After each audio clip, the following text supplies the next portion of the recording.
శ్రీమాత్రే నమ. జయ గురు దత్తాత్రేయ నమ.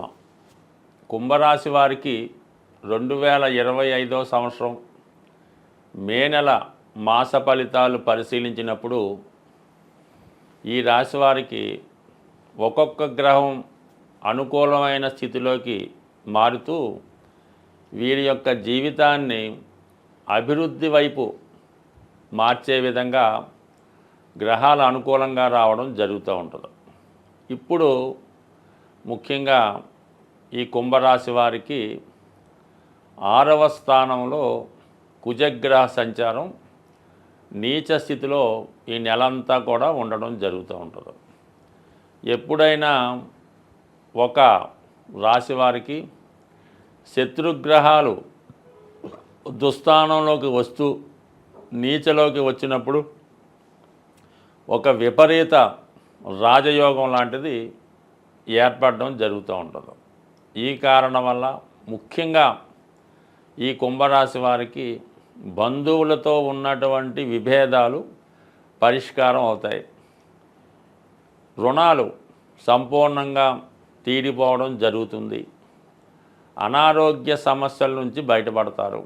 ముఖ్యంగా కోర్టు సమస్యలున్నా, భూమికి సంబంధించిన ఆర్థిక లావాదేవీలున్నా, భార్య లేదా భర్తతో విభేదాలున్నా, అంటే ప్రతి సమస్యకి ఇక్కడ పరిష్కారం అవడం జరుగుతుంది. మీ దగ్గర ఏమాత్రం న్యాయం ఉన్నా ఆ న్యాయం మీ వైపు అనుకూలంగా మారి అటువంటి సమస్యల నుంచి బయటపడతారు. దీర్ఘకాలిక సమస్యలు లాంటివి ఏవైనా ఉన్నా, బెయిల్ లాంటివి రావడం, శిక్షలు ఏమైనా ఉంటే రద్దు అవ్వడం, ఇలాంటివి కూడా జరిగే అవకాశం ఉంది. ఎందుకంటే ఈ కుంభరాశి వారు అంటే అందరికీ ఇలాగ ఉండదు, కానీ చాలా సమస్యలతో ఉన్నవాళ్ళు ఉన్నారు, చాలా హ్యాపీగా ఉన్నవాళ్ళు కూడా ఉన్నారు. ఏదైనా కర్మ అన్నది ఒకటి ఉంటుంది. అది ఎక్కడికి వెళ్ళినా దాని నుంచి మనిషి తప్పించుకోలేకపోతూ ఉంటాడు. అంటే గ్రహాలు ఎంతగా మారినా, ఎంత అనుకూలంగా వచ్చినా తను చేసినటువంటి కర్మలు, పనులు ఆ మనిషి జీవితంలో వెంటాడి వేధిస్తూ ఉంటాయన్నమాట. సో అన్నది ఏదైనా ఈ గ్రహాలు వ్యక్తి మీద ఎక్కడ ఉన్నా ఎత్తుక్కొని పట్టుకొని వాటి యొక్క ప్రభావాన్ని ఇవ్వడం జరుగుతూ ఉంటుందన్నమాట. సో ఆ కారణం వల్ల ఏంటంటే మరి మీకు ఈ కుజుడు 6వ స్థానంలో ఉండడం వల్ల మీ సమస్యల నుంచి, కోర్టు సమస్యల నుంచి బయటపడతారు. నెంబర్ 1. ఇక అభివృద్ధికి మీకు మళ్ళా రవి 3వ స్థానంలోకి రావడం జరిగింది. అంటే 3, 6, 10, 11 స్థానాలు ఉపచయ స్థానాలు జాతకుడి యొక్క అభివృద్ధికి కారణమవుతుంటాయి. 3లో రవి రావడం వల్ల ధైర్యంగా మీ పనులు ప్రారంభించవచ్చు. మీ యొక్క ప్రయత్నానికి ప్రభుత్వ అధికారులు, స్నేహితుల సహకారం కంపల్సరీగా ఉంటుంది. ఒక విధంగా మీలోనే మంచి ఉత్సాహం ప్రారంభమవుతుంది. సో ఈ రెండు ఓకే. ఇక గురువు కూడా మీకు ప్రస్తుతం చతుర్థ స్థానంలో ఉంటూ ఈ నెల 15వ తారీఖున పంచమ స్థానంలోకి మారడం జరుగుతుంది. దానివల్ల ఏంటంటే పూర్వపుణ్యం యాక్టివేట్ అవుతుంది.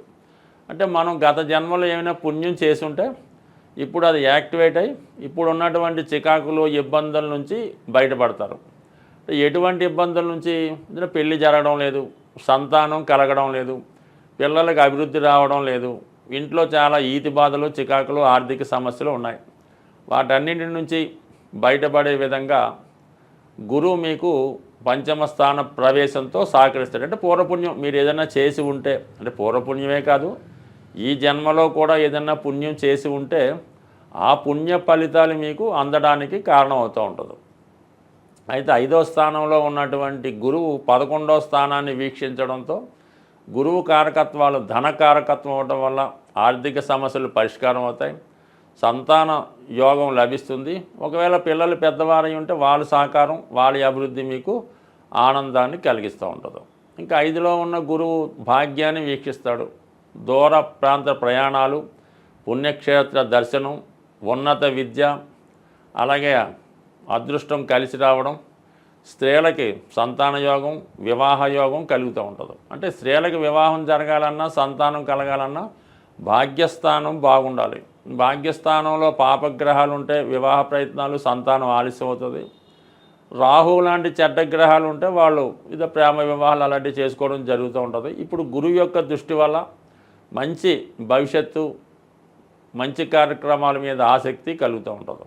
ఇంకా మొత్తం మీద గురువు ఎప్పుడైతే మంచిలో రావడం ఇవన్నీ బాగున్నాయి. కానీ మరి అదే మే నెల 18వ తారీఖున రాహువు రాశిలోకి ప్రవేశిస్తాడు. అంటే స్వక్షేత్రంలోకి కుంభరాశిలోకి ప్రవేశిస్తున్నటువంటి రాహువు మీలో ఒక స్వార్థాన్ని కలిగిస్తాడు. ఎటువంటి పనైనా అది న్యాయమా అన్యాయమా, మనం చేయొచ్చా చేయకూడదా, పాపమా పుణ్యమా, ప్రస్తుతం ఉన్నటువంటి ప్రభుత్వ రూల్స్కి ఎగెన్స్ట్గా ఉందా పర్వాలేదా, ఇవన్నీ పక్కన పెట్టి ఒక అడ్డుగోలుగా ఇవన్నీ పక్కన పెట్టి ఏదైనా తనకి అనుకూలంగా మార్చుకోవాలనే ఒక అంతర్గత స్వార్థంతో చాలా ధైర్యంగా ముందుకి వెళ్ళే అవకాశం ఉంది.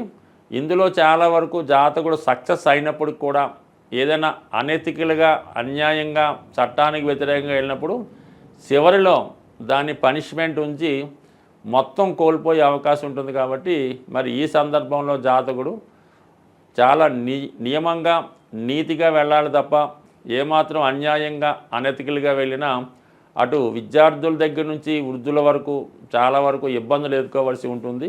గ్రహాలని, జ్యోతిష్ శాస్త్రాన్ని, గోచార ఫలితాలు నమ్ముతున్న వాళ్ళు సాధారణంగా ముఖ్యమైనటువంటి గ్రహాలు మారినప్పుడు వాటి యొక్క ప్రభావాన్ని చూపించడం జరుగుతూ ఉంటుంది. అందువలన ఏదైనా గ్రహం మారినప్పుడు ఆ గ్రహానికి సంబంధించినటువంటి పరిహారం చేసుకుంటే అది మనకి అనుకూలంగా మారడం జరుగుతూ ఉంటుంది. ఇప్పుడు ముఖ్యంగా 18 నెలలకి ఒకసారి మారే రాహుకేతువులు ఈ నెలలో మారడం జరిగింది. అయితే ఈ రాహుకేతువులే కర్మని నిర్దేశిస్తుంటాయి. అంటే గత జన్మలో మనం చేసినటువంటి పాపపుణ్యాలని ఈ జన్మలో అనుభవించే విధంగా ఇవి చేయడం జరుగుతూ ఉంటుంది. వీటినే కార్మిక్ కంట్రోల్ ప్లానెట్స్ అనడం జరిగింది. మరి ఈ రాహుకేతు మారినప్పుడల్లా ఏదో ఒకటి ప్రతివాడి జీవితంలో మంచి కానీ చెడు కానీ జరుగుతూ ఉంటుంది. అది జరగాలనుకునేప్పుడు మనం కామన్గా ఈ గ్రహాలకి పరిహారం చేసుకుంటే అవి మనకి కొంత తీవ్రత తగ్గి మంచి ఫలితాలు ఇవ్వడం జరుగుతూ ఉంటుంది.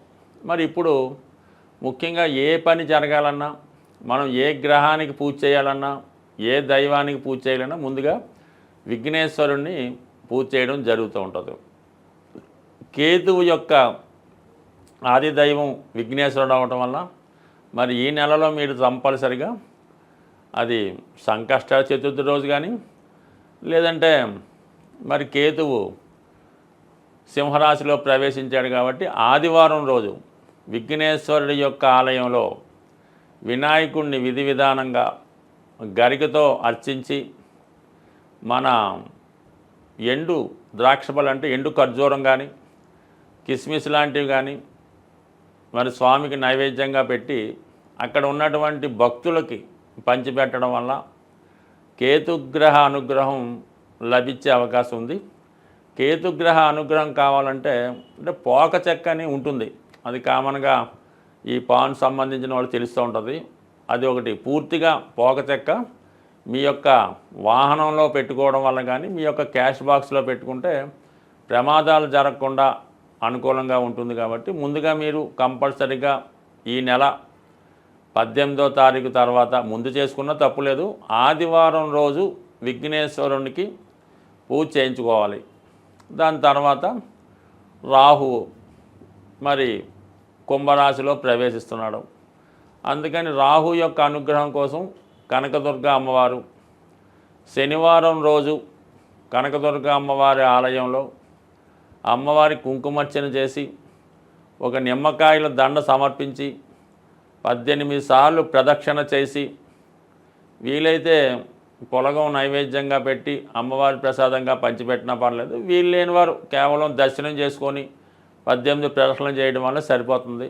బట్ ఏదైనా కంపల్సరిగా ఈ శాస్త్రాన్ని నమ్ముతున్న వాళ్ళు మీరు తప్పకుండా ఈ వినాయకుడిని, అమ్మవారిని పూజించుకోండి.